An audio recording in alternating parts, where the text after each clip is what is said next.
بسم اللہ الرحمن الرحیم۔ جب حضرت سلیمان علیہ السلام اپنے والد کے بعد بادشاہ ہوئے، آپ کے حکم سے ایک تخت نہایت عمدہ اور نادر بنایا گیا تاکہ اس پر بیٹھ کر آپ لوگوں کے درمیان فیصلہ کیا کریں، اور کوئی باطل پسند اور ناحق گواہی دینے والا اس کے قریب جانے سے ڈرے اور جھوٹ نہ کہے اور غلط دعویٰ نہ کرے اور جھوٹی گواہی نہ دے۔ وہ تخت ہاتھی دانت کا بنایا گیا،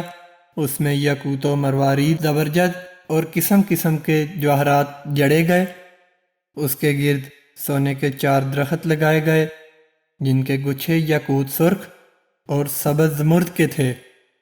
اور 2 درختوں پر 2 مور سونے کے بنائے گئے، اور 2 درختوں پر ان موروں کے مقابل 2 گدھ سونے کے تیار کیے گئے،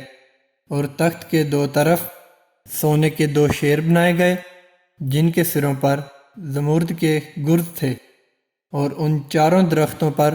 طلائے سرخ کے انگور کے درخت بنائے گئے جن کے گچھے یاقوت سرخ کے تھے اور انگور کی بیلیں، اور وہ 4 درخت تخت پر سایہ افگن تھے۔ جب حضرت سلیمان علیہ السلام اس تخت پر بیٹھنا چاہتے تھے اور پہلے زینے پر قدم رکھتے تو وہ پورا تخت چکی کی طرح گردش کرتا، اور وہ گدھ اور مور اپنے پروں کو کھول دیتے اور شیر زمین سے اپنا پیٹ لگا کر چاروں ہاتھ پیر پھیلا دیتے اور اپنی دمیں ہلانے لگتے۔ اسی طرح جس جس پایا پر پیر رکھتے تخت گردش کرتا، اور شیر وغیرہ اسی طرح عمل کرتے یہاں تک کہ حضرت تخت پر پہنچ جاتے اور بیٹھتے۔ وہ دونوں گدھ حضرت کے سر پر تاج رکھتے، اور وہ تخت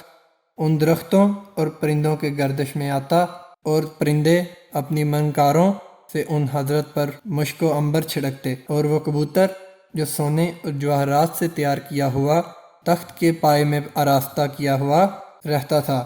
حضرت کے ہاتھ میں توریت دیتا اور وہ لوگوں کے سامنے اس کو پڑھتے۔ پھر لوگ حضرت کے سامنے حاضر ہوتے، اور بنی اسرائیل کے بڑے بڑے لوگ حضرت کی داہنی جانب سونے کی کرسیوں پر بیٹھتے۔ پھر پرندے ان کے سروں پر اپنے پروں سے سایہ کرتے۔ پھر کوئی شخص اگر کسی پر دعویٰ کرتا اور حضرت سلیمان علیہ السلام اس سے گواہ طلب فرماتے تو تخت اپنے تمام لوازمات کے ساتھ گردش کرتا، اور شیر اپنی دمیں زمین پر مارنے لگتے، اور مرغان اپنے پروں کو کھول دیتے۔